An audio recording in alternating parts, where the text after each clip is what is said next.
Éducation internationale, c'est une coopérative du réseau scolaire.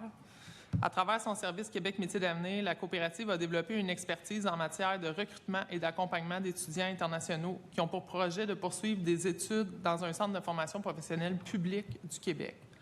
Nous offrons aussi de l'expertise conseil au réseau scolaire au sujet des règles d'immigration qui concernent les étudiants internationaux. Les étudiants étrangers diplômés de nos programmes francophones nous apparaissent comme des candidats idéaux. Étant donné que ces personnes possèdent un diplôme québécois, qu'elles sont jeunes et qu'elles vivent déjà ici en français depuis plusieurs années, elles constituent un bassin exceptionnel au recruter des nouveaux Québécois.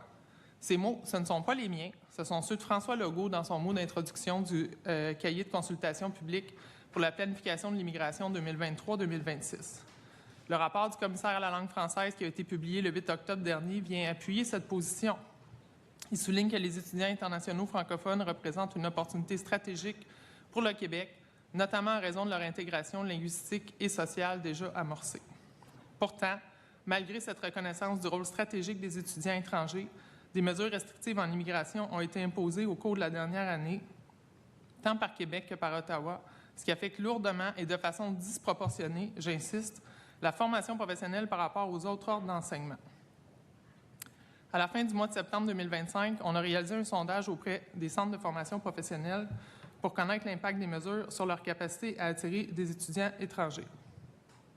55 représentants issus de 39 centres de services scolaires, commissions scolaires, qui représentent l'ensemble des régions du Québec, ont répondu.